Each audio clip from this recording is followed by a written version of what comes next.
The air grows slower now. Shadows stretch like silk across the walls. The season exhales. Beauty turns strange. Autumn arrives like an unspoken secret, elegant, a little haunted, and quietly bewitched. Hi everyone. In today's video, I thought we would do something a little bit different than the style content I normally create here on my channel. Fall is my favorite time of year.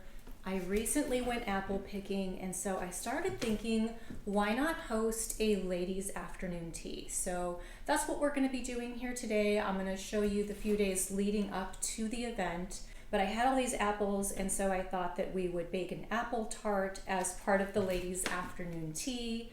And then I also have some flowers here. We're going to be making the centerpiece and setting up the tablescape for the ladies' afternoon tea.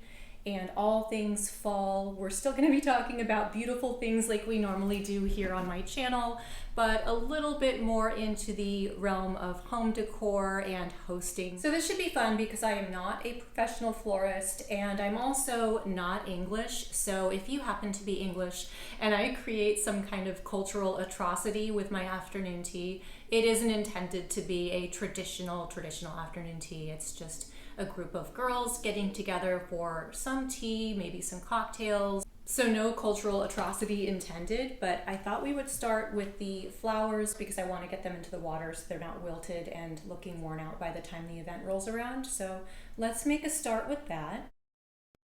First up, we're gonna need some flowers. Since I didn't need an overly huge amount of flowers, I decided to go to my local florist instead of going to the flower mart in downtown LA. That can be kind of a trek, and it really wasn't necessary this time. I had a budget of $250, and I'm happy to say that I came in under budget. While I was shopping at the florist, I noticed these beautiful pomegranates and felt really inspired by them, as well as some of the dark red and purple tones. I originally planned on using this really cool vase, but I quickly noticed that the opening was going to be too small for the amount of flowers I had, so I had to pivot, and luckily I had this vase in my cupboard. Then I started with the base of the arrangement by removing any of the excess leaves from the roses. That way, as the bouquet ages, they're not in the water making it murky.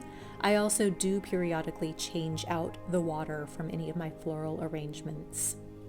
One of the base things that led me to kind of the idea for this overall arrangement were these curly willows. I thought they were perfect for spooky season, and they definitely had Halloween event written all over them, so I knew I wanted to incorporate them into this arrangement. These were a little wild to work with because they were so tall. Some of them were almost hitting the ceiling. One of them almost knocked over the camera.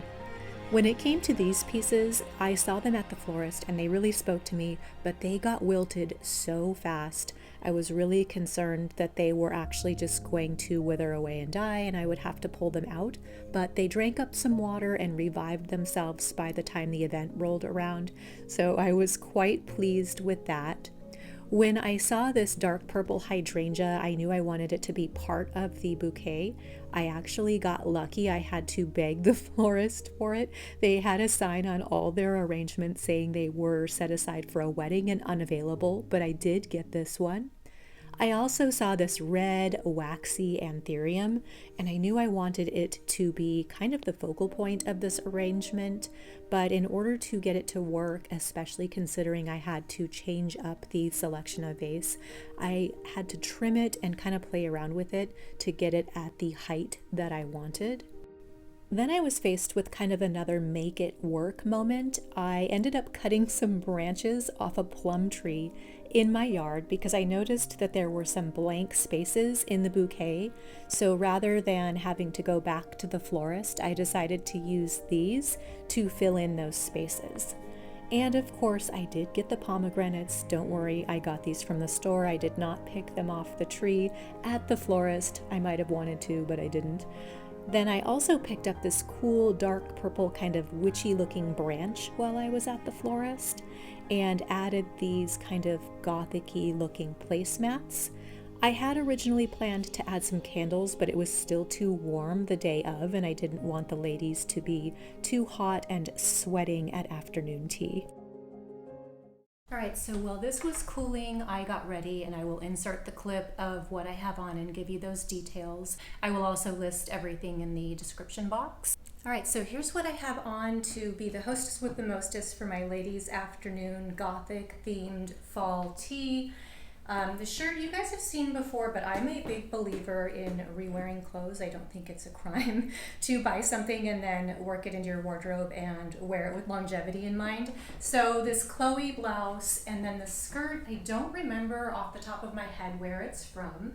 And then the boots, which will probably cause me to fall into my fireplace, are Paris, Texas.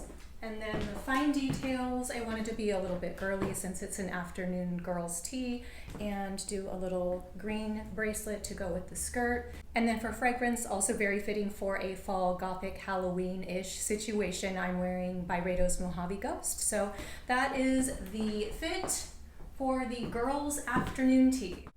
So in case you're planning on hosting or doing anything similar, I wanted to share with you a couple of tips and tricks that I learned, a few of them trial and error along the way. So for the apple tart, I have made these previously, and each time I make them, they get a little bit better. So they are very intricate, and as far as the placement of the apple slices go, I found something that kind of works as a little trick. And the key is to slice all of the slices on the same grain so that you're getting them all. These were widthwise. Yeah, so widthwise rather than changing up any of the direction of the apple as I was slicing it. And then what I also found worked best in order to work the quickest so that these weren't browning, because they do say that you can put these into a bowl with lemon juice on them.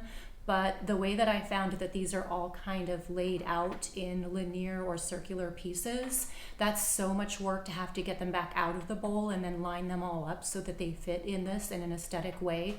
So I just prefer to work quickly rather than putting them in a bowl and having to take them all out.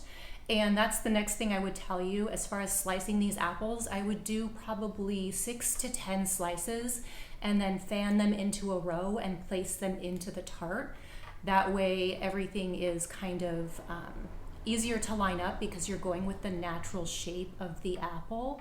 And then as I was working, any of the pieces that were less aesthetic, maybe they broke or like the peel was coming off or they had a brown spot, I threw them into the side container and I actually ate those for lunch. So nothing got wasted. And as far as this tart pan, I had the bottomless one, so the bottom pops out. When handling those, be really, really careful, because if you kind of grab it by the bottom to put it in the oven or take it out, it can make everything kind of shift around or even break your tart crust. And then as far as the tart crust goes, this is a Pate Sucree, not my recipe. I cannot take credit for it, but I'll link it in the description box.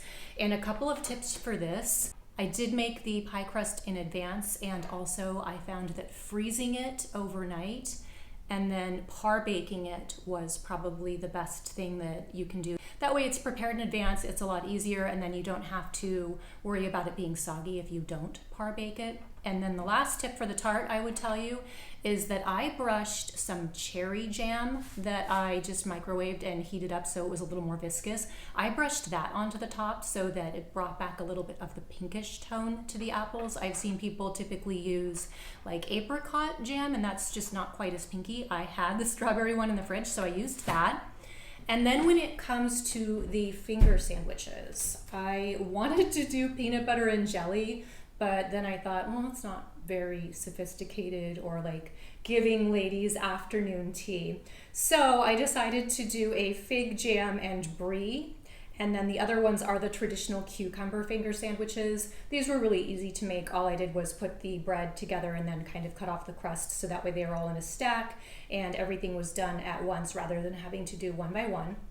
But one of the best tips I can tell you for the cucumber sandwiches is that What I did was after I sliced them, I put them on a paper towel and then salted them to draw out any of the excess water. So these aren't sitting here getting soggy and they're yucky by the time people arrive to eat them. Like for every day, I really enjoy like a stuffed yummy sandwich, but that's totally gonna backfire on you here because when you stack them and then you try to slice them neatly into aesthetic little ladylike finger sandwiches, it's all gonna squish out and go everywhere, and it probably tastes yummier, but it's not going to look aesthetic for your plating and your afternoon tea. So I found that was something that made this a little bit easier for me as well.